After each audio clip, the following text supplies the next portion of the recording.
Në këto orë shumica janë në gjumë, drejtat janë fikur, rrugët e qytetit janë bosh, dhe qyteti duke se ka ndaluar së jetuari.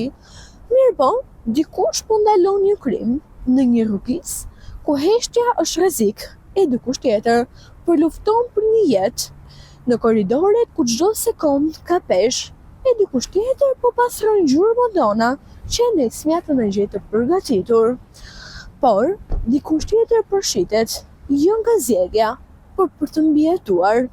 Kjo është nata, një botë që funksionon në heshtje, nga këta dhe njerëzit e saj.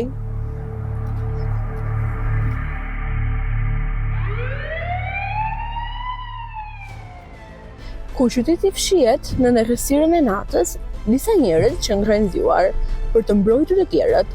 Efektivi i saj mirë na tregon si është të jesh në rrugë kur çdo vendim ka peshë dhe kur çdo gabim mund të ndryshojë gjithçka. A të ndryshon nata si njeri?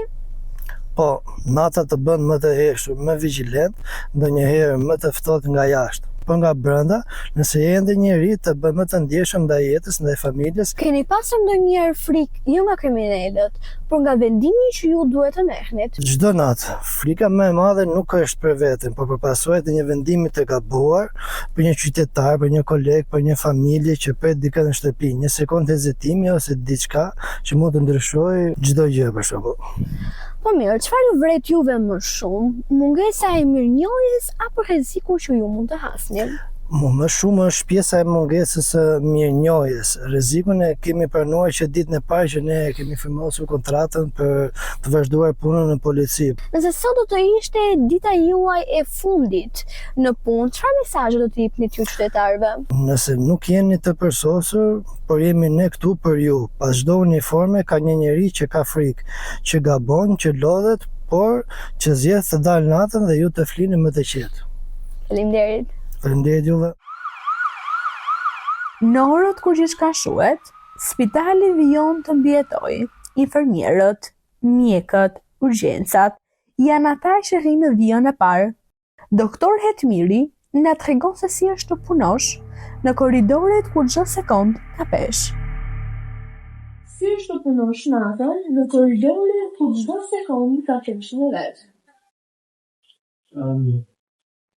Në spitalit e një ndim që çdo sekond ka peshën e tij si ditën edhe natën. A i ndonjë një përroje e pikërisht të marrë një rast kur me vete në shtëpi për mbyll turnin e tij? Është pamundur të mos ndodhi, të vetmet aspekte të punës që të japin pak vetbesim, edhe të japin pak qetësi në mendje, është edhe besimi te kolegët e tjerë. Kush e vëshëllon një mjet të turnit të tretë në fakt se kur mund të humbi pacientin e tij? Përveç mendimit që nuk e bërë çdo përpjekje që ka qenë mundur, sa ka pasur që ai, dhe ka shfrytzuar përgjatë viteve, vetëm atë natë, të gjitha mundësitë që ka pasur për të informuar sa më shumë për rastet e tij, asgjë tjetër.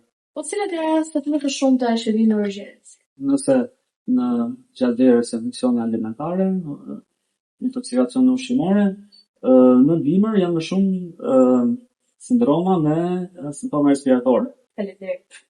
Faleminderit juve.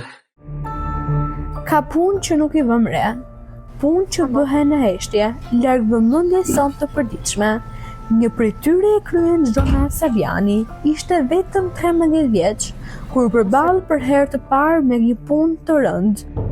Sa vjeç je dhe sa kohë ke që ushtron këtë punë?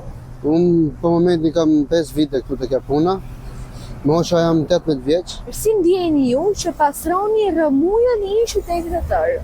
Neve si gjithmonë jena mirë se qytetin tonë po pastrojmë. Po mira, e ndjeni ju që dikush është falenderues nga jush të nesër në mëngjes kur ne shohim qytetin të pastër? Sigurisht që po.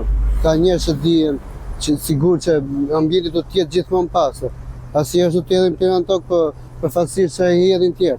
A ndjen ti një moment motivimi në këtë punë ku mbase shpeshherë ge ju ndjeni përbuzje nga të tjerët, ge ju të gjithë ju vlerësojnë? Në këtë punë që po punoj, që po bëj 5 vite, për njerëzve më thënë një lumë që e boni veni xhic, ditë për ditë. Ka disa që na shajnë, disa që përtasin mes rrugës neve, varet prej njerëzve që njerëzish janë. A mendon ta braktisësh ndonjëherë këtë profesion? Jo. Pra ti e gjen veten në këtë Po. profesion. E gjej.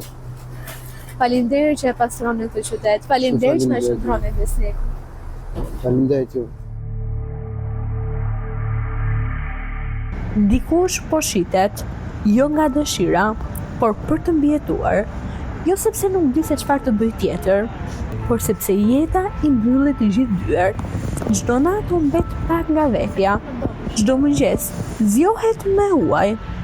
Ky nuk është një profesion i zakonshëm, është një plagë që thjesht paguhet.